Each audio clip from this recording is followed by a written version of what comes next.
Friends, welcome to இந்த place kitchen. ரொம்ப நாளைக்கு அப்புறம் உங்கள் கூட ஒரு லாங் வீடியோ ஒரு vlog தாங்க உங்கள் கூட ஷேர் பண்ணிக்க போகிறேன். அதுக்கு முன்னாடி நம்ம சேனல் நீங்கள் ஃபஸ்ட் டைம் பார்க்குறீங்கன்னா ப்ளீஸ் மறக்காம சப்ஸ்கிரைப் பண்ணிக்கோங்க. வாங்க வீடியோக்குள்ளே போகலாம். இன்றைக்கி எங்களோட 10th வெட்டிங் ஆனிவர்சரியோட மெமரிஸ் தாங்க உங்கள் கூட ஷேர் பண்ணிக்க போகிறேன். செப்டம்பர் 9/9/2013 எங்களுக்கு ஆக்சுவலி மேரேஜ் ஆச்சு. ஆல்மோஸ்ட் இப்போ 10 இயர் வந்துட்டு நாங்கள் ரீச் பண்ணிட்டோம்.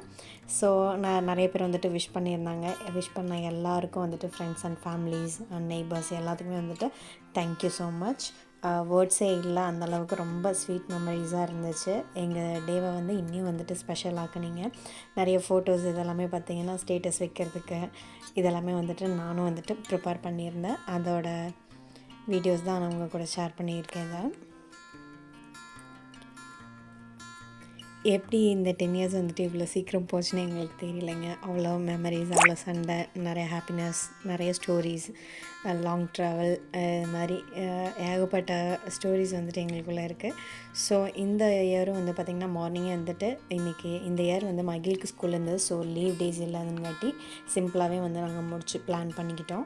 ஏர்லி மார்னிங் எழுந்திரிச்சு எல்லாமே வீட்லேயே வந்துட்டு கோலெல்லாம் போட்டு எல்லாமே ப்ரிப்பேர் பண்ணிவிட்டு பக்கத்தில் எங்கள் அப்பார்ட்மெண்ட்டில் இருக்க கோயிலுக்கே வந்துட்டு இது ராஜ விநாயகர் கோயில்னு சொல்லிட்டு அங்கேயே போயிட்டு பூஜையெல்லாம் முடிச்சுட்டு வந்துட்டு வீட்லேயும் வந்துட்டு விளக்கெல்லாம் ஏற்றி சாமி கும்பிட்டேங்க. எப்பயுமே வந்துட்டு பார்த்திங்கன்னா நம்ம ஸ்பெஷல் அக்கேஷன் மட்டும் இல்லை, ரெகுலராகவே வந்துட்டு நீங்கள் வீட்டில் ரொம்ப சாமி கும்பிட்றது இதெல்லாம் வந்துட்டு ரெகுலராக வச்சுட்டிங்கனாலே வந்துட்டு நம்மளுக்கு வீட்டில் ஒரு நல்ல பாசிட்டிவ் வைப் வந்துட்டு எப்பயுமே இருக்குன்னு சொல்லுவாங்க. முக்கியமாக இந்த சாம்பிராணி புகை காமிக்கிறது வந்துட்டு ரொம்பவே நல்லதுன்னு சொல்லுவாங்க. அண்ட் இன்றைக்கி ரொம்ப ஸ்வீட் மெமரிஸ்ன்னு பார்த்திங்கன்னா திருவண்ணாமலையோட தரிசனம் என்னோடய ஆன்ட்டி ஒருத்தங்க எனக்கு ஷேர் பண்ணியிருந்தாங்க. அண்ட் என்னோட ரொம்ப க்ளோஸ் ஃப்ரெண்ட்ஸ் இவங்க 2 பேரும், ஒருத்தங்க கனடாவில் இருக்காங்க, ஒருத்தங்க கேரளாவில் இருந்து ஆன் தி வே சென்னை வந்துட்டு இருந்தாங்க. அவங்களை கூப்பிட்டு விஷ் பண்ணிவிட்டு எனக்கு வந்துட்டு சர்ப்ரைஸாக வந்து சாக்லேட் ஆர்டர் பண்ணியிருந்தாங்க. இன்றைக்கி நம்ம ஸ்பெஷல் டிஷ் வந்துட்டு பைனாப்பிள் கேசரி உங்கள் கூட ஷேர் பண்ணிக்க போகிறோம். நம்ம இந்த கல்யாண வீட்டிலலாம் வந்து பார்த்திங்கன்னா ரொம்ப குலைவாக நல்லா டேஸ்டியாக இருக்கும். அந்த பைனாப்பிள் கேசரி வந்துட்டு நம்ம எப்படி வீட்டில் செய்யலான்றதை உங்கள் கூட நான் ஷேர் பண்ணிக்கிறேன். இதுக்கு நம்ம நான்ஸ்டிக் பேன் எடுத்துட்டிங்கன்னா கொஞ்சம் ஒட்டாமல் வருங்க. எப்பயுமே வந்துட்டு ரவையை வறுத்து செய்யும்போது பார்த்திங்கன்னா ஒன்றுக்கு ஒன்று ஒட்டாமல் நல்லா வந்துட்டு ஒரு மாதிரி கட்டியாக ஆகாமல் அந்த மாதிரி நல்லா நீட்டாக வரும். அதுக்கு வந்து பார்த்திங்கன்னா ஒரு ட்ரை பேனில் வந்துட்டு நம்ம நல்லா ரவை வந்துட்டு வறுத்து எடுத்துடணுங்க. இல்லை நீங்கள் தேங்காய் எண்ணெய் நெய் போட்டு வறுக்கிறீங்கனாலும் வறுத்துக்கலாம், உங்களோட ஆப்ஷன் தான். இப்போ அந்த ரவையை வறுத்து ஒரு ஓரமாக எடுத்து வச்சதுக்கப்புறம் பார்த்திங்கன்னா கொஞ்சமாக வந்துட்டு நெய் விட்டுக்கிறேங்க.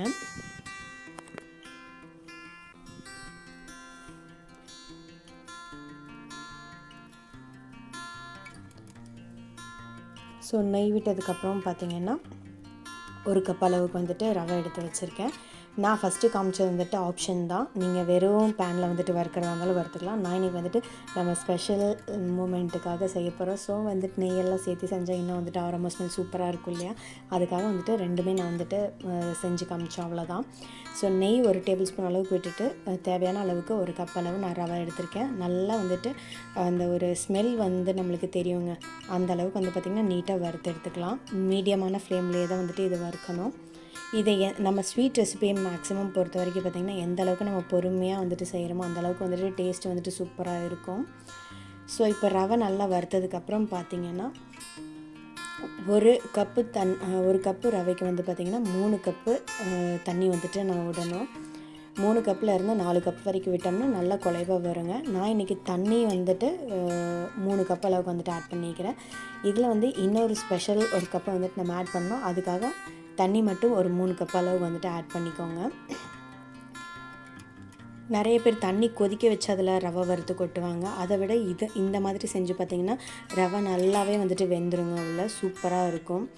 நம்மளுக்கு எக்ஸாக்டாக ஹோட்டலில் அண்ட் வந்துட்டு இந்த கல்யாண வீட்லையெல்லாம் வந்துட்டு செய்வாங்க இல்லைங்களா, அந்த மாதிரி கேசரியாக நல்லா குலைவாக நம்ம எடுத்தோம்னாலே இந்த அல்வா பதத்துக்கு இருக்கும். அந்த மாதிரி இருந்தாலும் வந்துட்டு பார்த்திங்கன்னா கேசரி அவ்வளோ டேஸ்டியாக சூப்பராக இருக்கும்னு அர்த்தம்.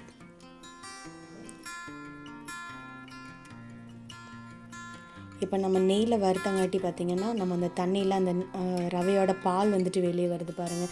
இந்த இதுலேயே வந்து கன்சிஸ்டன்சிலேயே நல்லா வெந்துடணுங்க. நல்லா வேக வச்சு பார்த்திங்கன்னா இந்த அளவுக்கு பதம் இருக்கணும். தண்ணி நல்லா அப்சர்வ் பண்ணிக்கும் அது. அந்த அளவுக்கு நல்லா நம்ம வந்துட்டு மீடியமான ஃப்ளேம்லேயே நல்லா வந்துட்டு இதை வேக வச்சிடலாம்.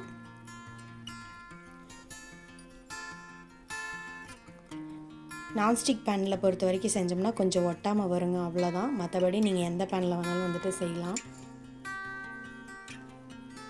அண்ட் கலருக்காக பார்த்தீங்கன்னா கொஞ்சமாக குங்குமப்பூ வந்துட்டு ஆட் பண்ணியிருக்காங்க. இது ஆப்ஷன் தான், நீங்கள் வேணும்னா வந்துட்டு ஆட் பண்ணுங்கள், இல்லைனா வந்துட்டு இதை ஸ்கிப் பண்ணிக்கோங்க. இது வந்துட்டு போட்டே ஆகணும்னு ஒன்றும் கட்டாயம் இல்லை. இன்றைக்கி நம்ம ஸ்பெஷல் மூமெண்ட் இல்லையா, அதுக்காக எனக்கு வீட்டில் என்ன அவைலபிள் இருக்கோ அந்த இதெல்லாமே இன்க்ரீடியன்ஸ் எல்லாமே நான் ஆட் பண்ணியிருக்கேன். இது ஆப்ஷன் தான். இந்த குங்குமப்பூ போடும்போது பார்த்திங்கன்னா கொஞ்சம் கலர் வந்துட்டு நல்ல கோல்டன் கலரில் வந்துட்டு நம்மளுக்கு கொடுக்குங்க, அவ்வளோதானே தவிர்த்து மற்றபடி இதிலேருந்து நம்மளுக்கு லைட்டாக வந்து அந்த குங்குமப்பூவோட ஸ்மெல் வரும். பிடிக்கிறவங்க வந்துட்டு யூஸ் பண்ணிக்கோங்க, கம்பல்சரி யூஸ் பண்ணணுன்னு அவசியம் இல்லை. இன்றைக்கி நான் 1 கப் ரவைக்கு 1 கப் அளவுக்கு வந்துட்டு சுகர் ஆட் பண்ண போகிறேன்.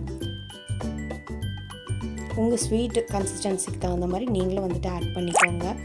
நீங்கள் எக்ஸ்ட்ரா வந்துட்டு வேணும்னாலும் கூடி இன்னும் ஒரு 1/2 கப் கூடி நீங்கள் ஆட் பண்ணிக்கலாம். பட் 1 கப்பு ரவைக்கு 1 கப்பு சர்க்கரையை வந்துட்டு போதுமானது தான்.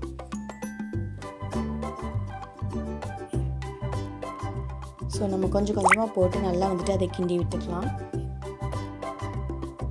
நிறைய பேர் யோசிப்பீங்க, ரவை வெந்ததுக்கப்புறம் சர்க்கரை கொட்டுறீங்க கரையாது அப்படின்னு சொல்லிட்டு. இல்லைங்க, நம்ம அந்த ரவை ஹீட்டாக தான் இருக்குது, நல்லா சூடாக இருக்கும்போதே போடும்போது பார்த்திங்கன்னா அது நல்லாவே மெல்ட் ஆயிரும். மெல்ட் ஆகும்போது பார்த்திங்கன்னா நம்மளுக்கு இன்னும் கொஞ்சம் எக்ஸ்ட்ரா குவான்டிட்டி கிடைக்கிற மாதிரியே ஒரு ஃபீல் ஆகும். நீங்கள் தண்ணியில் கலந்துட்டு ரவை போடும்போது பார்த்திங்கன்னா வேகாது டக்குன்னு. ஸோ இந்த ஆப்ஷன் வந்துட்டு நீங்கள் செஞ்சு பாருங்கள், இந்த இதில் டைப்பில் வந்துட்டு செஞ்சு பாருங்கள், சூப்பராக இருக்கும் மெத்தடு. ஏன்னா இந்த வீடியோ நான் எடுக்கிறதுக்கு முன்னாடி பார்த்திங்கன்னா ஒரு 4-5 ஷெஃப் வீடியோஸ் எல்லாமே வந்துட்டு ரெஃபருக்கு பார்த்துட்டு வந்து தான் நான் இதை செஞ்சேன். ஸோ பார்த்துட்டு வந்து செஞ்சதுக்கு ஒன்றும் வந்துட்டு தப்பே இல்லைன்ற மாதிரி தான் இருந்தது. 100% வந்துட்டு நான் எக்ஸ்பெக்ட் பண்ணதை விடையுமே சூப்பராக வந்துருந்ததுங்க. டேஸ்ட் ஆகட்டும், கன்சிஸ்டன்சி ஆகட்டும், எல்லாமே சூப்பராக இருந்துச்சு. அது இல்லாமல் பக்கத்தில் என் ஃப்ரெண்ட்ஸுக்கும் வந்துட்டு நான் கொடுத்தேன், அவங்களும் வந்துட்டு சூப்பரான ரிவ்யூ கொடுத்துருந்தாங்க. இப்போ நம்ம பைனாப்பிள் கேசரின்னு சொல்லிவிட்டு என்னடா இன்னும் பைனாப்பிள் ஆட் பண்ணலன்னு சொல்லி யோசிப்பீங்க. இப்போ நம்ம பைனாப்பிள் ஜூஸ் வந்துட்டு நம்ம எடுத்து வச்சுருக்கோங்க. அதுதான் வந்துட்டு நம்ம 3 கப்பு தண்ணி ஆட் பண்ணணுன்னு சொன்னேன் இல்லைங்களா, ஆக்சுவலாக 4 கப்பு தண்ணி வந்துட்டு ஆட் பண்ணணும். நம்ம பைனாப்பிள் ஜூஸ் வந்துட்டு ஆட் பண்ணுறங்காட்டி பார்த்திங்கன்னா 3 கப்பு தண்ணி, இது வந்து 1 கப்பாக வந்துட்டு நம்ம மென்ஷன் பண்ணி எடுத்துக்கணும், அவ்வளோதான். இல்லை நீங்கள் வந்துட்டு பைனாப்பிள் கேசரி இல்லாமல் சாதாரணமான கேசரி செய்கிறீங்க அப்படின்ற பட்சத்தில் 4 கப்பு தண்ணி, 1 கப்புக்கு 4 கப்பு தண்ணி ஊற்றுனீங்கன்னா கன்சிஸ்டன்சி சூப்பராக வரும். ஸோ இப்போ நம்ம பைனாப்பிள் ஃப்ளேவருக்காக வந்து பார்த்திங்கன்னா ஃப்ரெஷ் பைனாப்பிள் நல்லா ஜூஸ் பண்ணி தண்ணியே ஆட் பண்ணாமல் அதோட எசன்ஸ் வந்துட்டு நான் உள்ள ஆட் பண்ணியிருக்கேன். ஸ்மெல் பார்த்திங்கன்னா அவ்வளோ சூப்பர் ஃப்ளேவர்ஃபுல்லாக இருந்ததுங்க. அந்த கிச்சன் இல்லை, அந்த எங்கள் வீடே ஃபுல்லாக வந்து பார்த்திங்கன்னா பைனாப்பிள் ஸ்மெல்லாக தான் இருந்தது. எனக்கு ரொம்ப ஒன் ஆஃப் த ஃபேவரட் ஸ்வீட்டுன்னு பார்த்திங்கன்னா இந்த பைனாப்பிள் கேசரி. ஃபஸ்ட்டெல்லாம் எனக்கு கேசரினாலே பிடிக்காது, ஏன்னா அப்போல்லாம் ஜிலேபி பவுடர் இந்த மாதிரி தான் போட்டு கலரில் செய்வாங்க அம்மாலாம். எனக்கு அதை வந்துட்டு டக்குன்னு பிடிக்காதுங்க.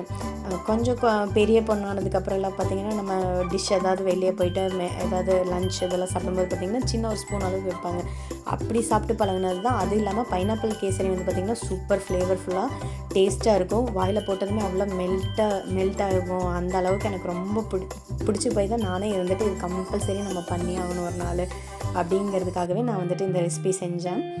சூப்பராக இருந்ததுங்க. நீங்கள் ஸ்பெஷல் அக்கேஷனுக்கோ இல்லைனா வந்துட்டு ஏதோ ஒரு கெட் டுகெதர், ஏதோ ஒரு பார்ட்டி, ஏதோ ஒரு ஸ்பெஷல் மூமெண்ட்டில் வந்துட்டு இந்த கேசரி செஞ்சு கொடுங்களே வந்துட்டு எல்லோரும் இன்னும் வேணும்னு சொல்லி கேட்டு வாங்கி சாப்பிடுவாங்க. அந்தளவுக்கு சூப்பராக இருந்துச்சு. நார்மல் கேசரி விட இந்த பைனாப்பிள் கேசரி இன்னும் வந்துட்டு சூப்பராக இருந்ததுங்க.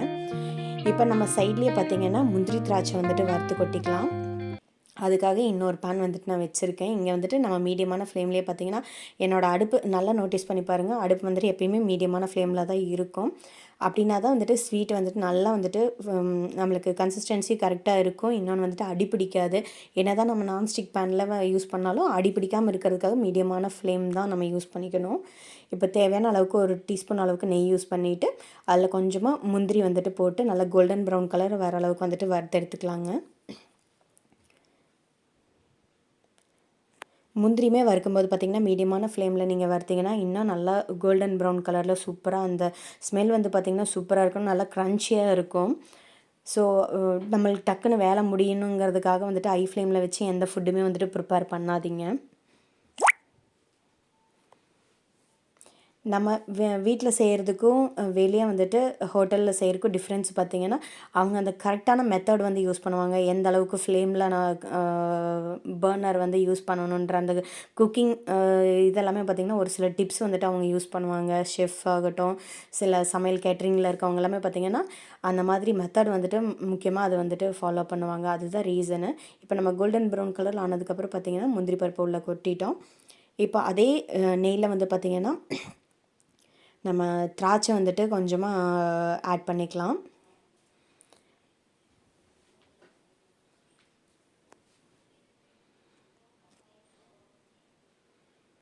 எனக்கு வந்துட்டு திராட்சை ரொம்ப பிடிக்குங்க. அதனால ஒரு கைப்பிடி அளவுக்கு மேலேயே வந்துட்டு நான் யூஸ் பண்ணியிருக்கேன். உங்களுக்கும் பிடிக்கும் அப்படின்னா, இல்லை முந்திரி தான் பிடிக்கும், இல்லை பிஸ்தா பிடிக்கும் அப்படின்னா, உங்களுக்கு ஆப்ஷன் வீட்டில் என்ன அவைலபிளாக இருக்கோ அதை வந்துட்டு ஆட் பண்ணிக்கோங்க. ட்ரை ஃப்ரூட்ஸை பொறுத்த வரைக்கும் உங்களோட ஆப்ஷன் தான். நிறைய பேர் டூட்டி ஃப்ரூட்டீஸ் இதெல்லாமே வந்துட்டு ஆட் பண்ணுவாங்க. பட் மஸ்ட்டு சவுத் இந்தியாவிலையும் வந்து பார்த்திங்கன்னா, ஸ்வீட்டுக்குன்னா முந்திரி திராட்சை எல்லாமே எந்த ஸ்வீட்டுமே வந்துட்டு இருக்காது எனக்கு தெரிஞ்சு. பாயசமாகட்டும் எல்லா ரெசிபிலையுமே பார்த்திங்கன்னா, முந்திரி திராட்சை வந்துட்டு கம்பல்சரி இருக்கும். அது நம்ம ஸ்வீட்டே வந்துட்டு இன்னும் கொஞ்சம் டேஸ்ட் வந்துட்டு எடுத்து கொடுக்குன்னு சொல்லுவாங்க. ஸோ ஃபைனலி பார்த்திங்கன்னா, நம்ம திராட்சையும் வந்துட்டு நல்லா பபிள் மாதிரி வந்துருச்சு இல்லைங்களா? அதையும் வந்துட்டு நம்ம அந்த கேசரிக்குள்ளே வந்துட்டு ஆட் பண்ணிடலாம். இந்த கேசரி பொறுத்த வரைக்கும் பார்த்திங்கன்னா, நம்ம எந்த ஒரு ஃபுட் கலரோ எந்த ஒரு ஃப்ளேவருக்காக வந்துட்டு எசென்ஷியல் இதுவும் வந்துட்டு நம்ம எதுவுமே வந்துட்டு ஆட் பண்ணலைங்க. ஃபுல்லாமே பார்த்திங்கன்னா, நேச்சுரலாக நம்ம பைனாப்பிள் அந்த மாதிரி தான் வந்துட்டு ஆட் பண்ணியிருக்கோம். இல்லை நிறைய பேர் வந்துட்டு ஒயிட் சுகர் ஆட் பண்ணக்கூடாதுன்னு நினச்சிங்கன்னா, நீங்கள் வந்துட்டு நாட்டு சர்க்கரையும் யூஸ் பண்ணி இந்த கேசரி செய்யலாம். நல்லா தான் இருக்கும். பட் கரெக்டான பைனாப்பிள் கேசரினா ஒயிட் சுகர் சேர்த்தா தான் வந்துட்டு அந்த டேஸ்ட்டு இருக்குன்னு நான் நினைக்கிறேன். மேபி நீங்கள் ஆப்ஷனுக்கு நீங்கள் ட்ரை பண்ணி பாருங்கள். ஃபைனலாக வந்துட்டு உங்களுக்கு பிளேட்டிங் பண்ணி காமிச்சிருக்கேன் பாருங்கள். எவ்வளோ நல்லா குலைவாக மேலே கொஞ்சம் அந்த டாப்பிங்ஸ்க்கு வந்து பார்த்திங்கன்னா, அந்த பைனாப்பிள் வந்துட்டு நல்லா பொடி பொடியாக தூவியிருக்கேன். அதோடு சாப்பிடும்போது பார்த்திங்கன்னா சூப்பராக இருந்ததுங்க. என்னோடய 10th ஆனிவர்சரியை வந்துட்டு இன்னும் மறக்கவே கூடாதுன்றதுக்கு வந்து பார்த்திங்கன்னா, இது ஒரு மெமரபுளாக ஆயிடுச்சு. என்னோடய ஹஸ்பண்டும் சாப்பிட்டு பார்த்துட்டு அவ்வளோ சூப்பராக இருக்குதுன்னு சொல்லி சொன்னாங்க. என்னோடய வீட்டில் என்னோட குட்டி பையன் பார்த்திங்கன்னா, மகிழுக்கு வந்துட்டு ஸ்வீட்டே வந்துட்டு பிடிக்காது. அவனுக்கு பிடிச்ச ஒரே ஸ்வீட் வந்து பார்த்திங்கன்னா குலாப் ஜாமுன் மட்டும்தான். பட் அவனே வந்துட்டு இது விரும்பி சாப்பிட்டான். இந்த பைனாப்பிள் ஃப்ளேவருக்கே அவனுக்கு ரொம்ப பிடிச்சிருச்சுன்னு நினைக்கிறேன். அவனும் சாப்பிட்டு சூப்பராக இருக்குது அப்படின்னு சொல்லி சொன்னான். ஃபைனலாக எனக்கு பிடிச்ச ரெசிபியோட எங்களோட 10th ஆனிவர்சரி விலாக் வந்து உங்கள் கூட ஷேர் பண்ணியிருக்கேன். எல்லோரும் வந்துட்டு எங்களுக்கு விஷ் பண்ணுங்கள். ஆல்மோஸ்ட் முடிஞ்சிருச்சுன்னு நினைக்கிறேன். பட் இருந்தாலும் பிலேட்டட் விஷஸ் வந்துட்டு சொல்ல மறக்காதீங்க. மறக்காமல் இந்த ரெசிபி செஞ்சு பார்த்துட்டு டேஸ்ட் எப்படி இருக்குன்னு சொல்லிட்டு சொல்லுங்கள். அண்ட் சாமிக்காக பார்த்திங்கன்னா, நான் எச்சில் படாமல் நெய்வேத்தியத்துக்கு எப்பயுமே நான் இந்த ஒரு கிளாஸ் கப் வச்சுருக்கேன். அதுலேயும் வந்துட்டு சாமிக்கு நான் வச்சுட்டேங்க. மறக்காமல் இந்த பைனாப்பிள் கேசரியை வந்துட்டு செஞ்சு பாருங்கள். உங்கள் ஃப்ரெண்ட்ஸ் அண்ட் ஃபேமிலி கூடயும் வந்துட்டு இந்த வீடியோவை வந்துட்டு ஷேர் பண்ணுங்கள்.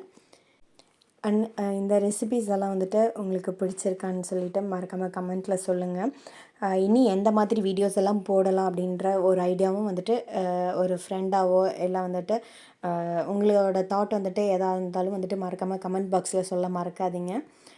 ஏன்னா எதோ தப்போ கரெக்டாக எதாக இருந்தாலும் ஓகே. எதாக இருந்தாலும் வந்துட்டு ஓப்பனாக வந்துட்டு என் கூட கமெண்ட்டில் ஷேர் பண்ணுங்கள். ஒரு சிலது வந்துட்டு நான் மாற்றிக்க என்னோட இதை வந்து சேஞ்ச் பண்ணிக்கிறதுக்கு எனக்கு ஒரு ஆப்ஷனாக இருக்கும்னு நான் நினைக்கிறேன். ஸோ இந்த மாதிரி தாங்க என்னோடய 10th வெட்டிங் ஆனிவர்சரிக்கு வந்துட்டு ஸ்பெஷல் ஒரு ரெசிபியோடு வந்துட்டு நான் முடிச்சுக்கிட்டேன். அண்ட் ஃபைனலாக வந்து பார்த்திங்கன்னா, என்னோடய ஃப்ரெண்ட்ஸ் எல்லாருமே வந்து ஈவினிங் போல் கேக் கட்டிங்கெல்லாம் பண்ணி சர்ப்ரைஸ் பண்ணி ரொம்ப ஜாலியாக போச்சு. ஈவினிங் போல் டின்னர் போயிட்டு வந்தோம். அண்ட் இந்த நாள் வந்துட்டு இப்படி தான் சூப்பராக இருந்தது. மறக்காமல் இந்த பைனாப்பிள் கேசரி செஞ்சு பாருங்கள். என்னோடய வீடியோ பிடிச்சிருந்தா மறக்காமல் லைக் பண்ணுங்கள், ஷேர் பண்ணுங்கள், சப்ஸ்கிரைப் பண்ணிக்கோங்க. அண்ட் ஃப்ரெண்ட்ஸ் அண்ட் ஃபேமிலிக்கும் ஷேர் பண்ண மறந்துடாதீங்க. தேங்க்ஸ் ஃபார் வாட்சிங். பை.